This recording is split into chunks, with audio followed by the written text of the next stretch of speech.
Oh, howdy y'all, grab yourselves a beer. It is time for some Path of Exile discussion. Today I want to talk about my upcoming Divination card, and so I've put up a related Divination card because mine hasn't yet been released and the artwork doesn't yet exist for it. But Divination cards are player created things that go into the Path of Exile core game that come from an expensive special supporter pack. If you're interested in them, email Grinding Gear Game Support, but as of March 2019, it costs $660 to commission a Divination card. And that comes with 6,600 store points, at least as of 4 months ago. Now, all of the Divination cards that exist in the game at the moment are player created, although GGG reserve the right to produce their own ones in future. You get no input as a creator over where it drops, or even advanced knowledge over where it will drop, which is about maintaining the integrity of the game and not having pay-to-cheat mechanisms. In any case, my new Divination card is approved and is likely to be in 3.8, pending the artwork being completed. If GGG's artists are too busy, then it may end up getting bumped back to 3.9. The story of my Divination card starts with another Divination card from Synthesis League, one that you'll see on the screen in front of you at the moment, Arrogance of the Varl. This is my favourite Divination card in the game. What it gives you, turn in a set of 8 cards, and you'll be rewarded with a random unique item that has 2 implicit corruptions. Now, what this is, in most cases, this ends up being absolute garbage.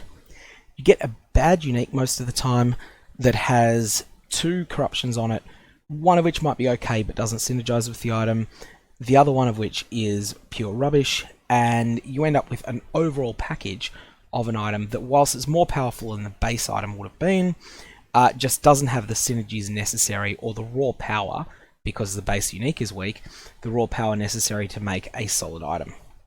So an example, you might wind up with the bow Doomfletch, which is the not upgraded part of Doomfletch Prism, and then because it's been double corrupted, it then can't be used to upgrade into Doomfletch Prism, and even though it's got some corruptions on it, they don't end up mattering because the item's no good. Or you could get something like Stormcloud, which is a great leveling unique, but just doesn't have the power to compete at endgame. Sometimes, however, with Arrogance of the Varl, you can hit extraordinarily hard. For instance, you could hit a Divine Perfect Threshold Jewel with two very good corrupted implicits on it, such as Corrupted Blood can't be inflicted on you and minus 1% reservation costs. And this is the sort of thing that will be, although it's only slightly better than that jewel would be otherwise, if someone's using that jewel in their build, that's just going to be an upgrade for them, and they're going to be keen to get that and willing to potentially pay quite a bit of currency for it. So that's why I really like the Arrogance of the Varl card. It's a lot of fun to turn in, and it's its low price is low value in trade is because of the fact that the vast majority of turn-ins are bad, but you do sometimes hit really hard. In any case, the story of my card continues with a Breach unique, and I think that some of you are probably seeing what my Divination card is for now. Skin of the Loyal is one of my favourite unique items. If you've seen my video on the Incursion Corruption Chamber, you'll know that it's one item that I recommend double corrupting a lot, especially in leagues like Legion where it is very cheap. Now, Skin is the more common of the various Chaola uniques, Chaola being the Chaos-aligned Breach Lord, and appears that about 1 in 3 Chaola domain runs drop this item, but more of them if you're using upgraded stones. So if you're using a Chaola's pure Breach Stone, have about a 2 in 3 chance of picking up a Skin of the Loyal. Now that's average. You can actually get 2 of them in one shot. So I'm saying that if you were to run 600 pure Chaola Breach Stones, you should probably expect to get 400 of this item, give or take a bit. In any case, at its baseline, Skin of the Loyal is a better version of a +1 to socketed skill gems tabula rasa without the white sockets and with the nasty line that sockets cannot be modified. So let's unpack it. It also has this line, 100% increased global defenses. Let's discuss that first. 100% increased global defenses means 100% increase to your armor, evasion, and energy shield. Now that sounds utterly broken because you might be thinking, oh, but I've got an armor, sorry, I've got a helmet that's giving me energy shield. I've got gloves that are giving me energy shield. I've got boots. I've got a crystal belt on. All these things are giving me energy shield, and this is going to double them all. No, it's not. It's 100% increased, and in practice, it will work about as well. Assuming that all of your equipment is energy shield based, it will work about as well as a typical helmet. So in that sense, it is not as good as a pure energy shield piece that's of comparable quality to the rest of your gear. If you've got outstanding quality energy shield gloves, outstanding quality energy shield helmet, outstanding quality energy shield, and boots and a crystal belt and the like, you'll probably find that this will give you about 55 to 60% of the energy shield you would get by wearing a comparable quality to your helmet, gloves, and boots, a comparable quality piece of energy shield gear. However, it's meaningful that it's giving you some armor, some evasion, some energy shield, particularly if you're stacking one of these mods, but you're willing to not go. You're not wanting to go all in on that mod. You just want to have a fair bit of it. And so for that reason, it's something that you can equip on energy shield characters, and it will feel fairly strong, but it will not match a real piece of energy shield gear. Likewise, if you're someone that is using Molten Shell as a defensive skill, then it will provide you a meaningful amount of armor, but will not be anything close to equipping a Brass Stone. So, +1 to level of socketed gems. This is really powerful, but it's not of equal power to all builds. It's a marginal bonus on most melee skills and bow skills, with the exception of Elemental Hit, which we'll treat as a spell for these purposes. Generally speaking, it just provides a couple of % of extra damage, maybe a small amount of flat damage as well. Nothing particularly great. It is a marginal bonus on most support gems, with the exception of support gems that have level sensitive scaling, like added cold damage support or decay support, both of which get quite a bit more out of this item than say a support gem like added fire damage support, which does not scale much with level. It's a strong bonus, getting +1 to socketed gems on most spells. Not quite every spell, but almost all of them gain a lot from +1 level.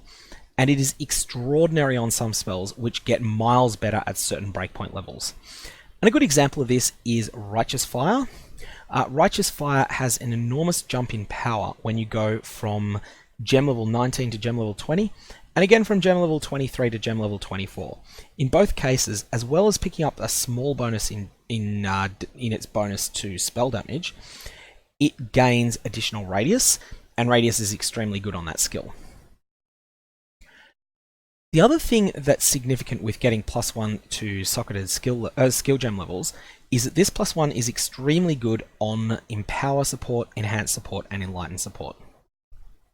Now, of particular note, if +1 to skill gems is good, then +2 is going to be better, +3 is going to be better again. We'll come back to this point later. Lastly, we want to unpack this line, sockets cannot be modified. What this means is that Skin of the Loyal is basically immune to chromatic orbs. You cannot use a chromatic orb on it, or actually you might be able to use one on it, but it doesn't do anything. And all of the crafting bench modifiers that adjust sockets will not work on it. So again, you can't chrome it, you can't use a jeweler's orb or a fusing orb on it either, but it's a 6 link. It's always a 6 link when it drops, so that doesn't matter.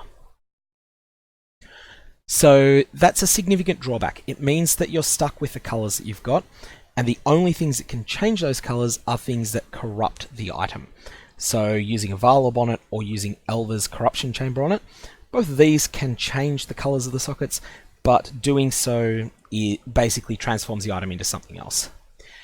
So without any further ado, let's discuss the Price of Loyalty, my new Divination card.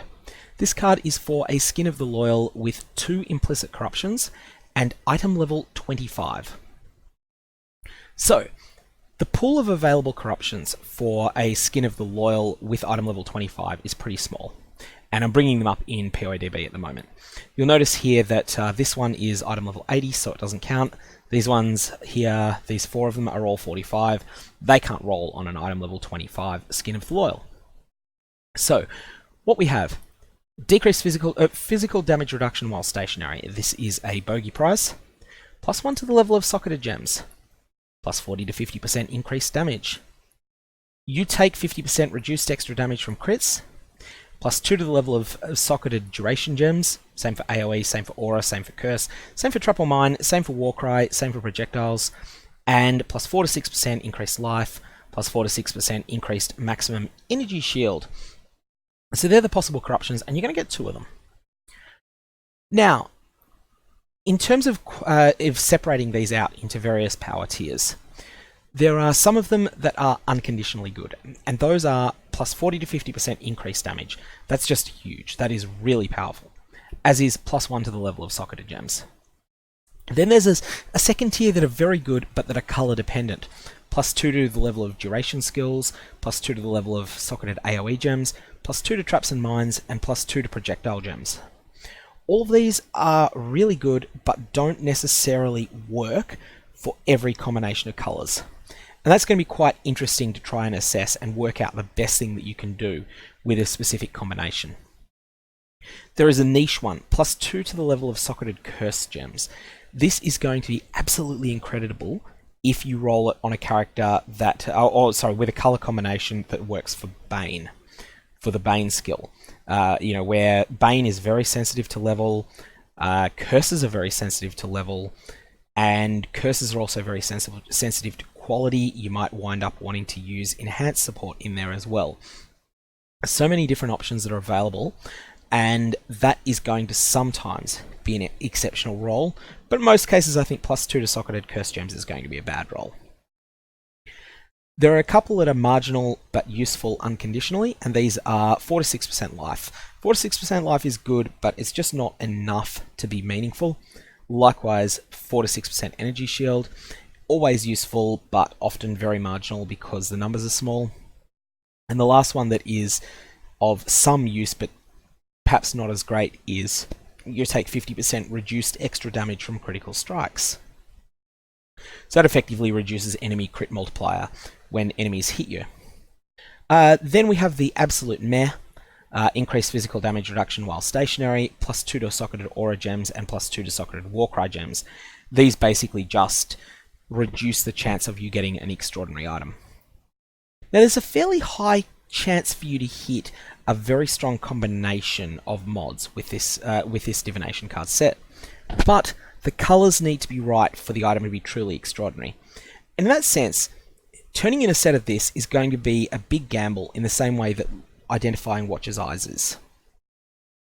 If you hit a +2 and +2 to synergistic gems, synergistic combinations, categories of skills that synergize with the colors of the gem sockets that you get, then you'll have a truly extraordinary item, something that will be worth a lot. Likewise, +2 to a single type of gem with a +1 to all gems, or +2 to a type of gem and 40 to 50% damage item.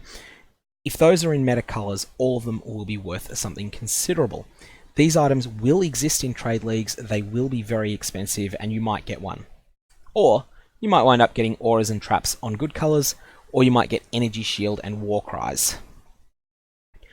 Now, in terms of the card's storyline and flavor, because all of the Divination cards let you, as the card creator, specify some sort of description of the artwork and the flavor text, as well as some sort of general storyline that you're telling. The storyline of this card is that it shows a cultist paying for their devotion to some extraplanar menace. With the name The Price of Loyalty, you can guess here that the loyalty is not being rewarded at all. Someone has chosen poorly in terms of who they're giving their loyalty to, and they're suffering very severe consequences as a result. My art description that I gave was to say that 3 cultists, maybe not 3, like artist discretion on 3, that look quite different to each other, stand in identical garb in a line, just staring blankly into the distance, whilst a fourth cultist is using a ceremonial dagger, which is the Cheoli unique United in Dream, to skin one of the 3 cultists alive. The victim is not reacting at all to the mortal wounds, and neither are the 2 cultists who will be next. The victim has a chunk of skin hanging loosely to their side, and their soul is escaping from their body but being drawn into this skin. As it leaves the body, it's white, and as it enters the skin, it is a sickly red. The quote that will appear on the card was originally to be attributed to Zilquapa, the architect of the breach, but unfortunately, for space reasons on the card, you see here there's a limited amount of space that for a quote to fit in there, and the the quote that I've given has been trimmed down now to "Forge me a carapace from their skin, imbued with their soul, then feed their flesh to the hounds." And again, this was, in lore, this is attributed to Zilquapa, the architect of the breach, and it's entirely possible that may be where GGG decide to put the Divination card, although that's their decision. I don't have any further information on that. In any case, that's the Divination card that I've got planned. Current status of it is that it is awaiting art being created, and it should be available in the game fairly soon. I expect it'll be in 3.8, but once more, it could get delayed. Delays happen, and if it is delayed, it won't be introduced mid-league, so it will be 3.9 if it's not able to make it into 3.8. I think it should be a lot of fun to turn sets of this card in, and I hope you feel the same way. You got any questions? Fire away below.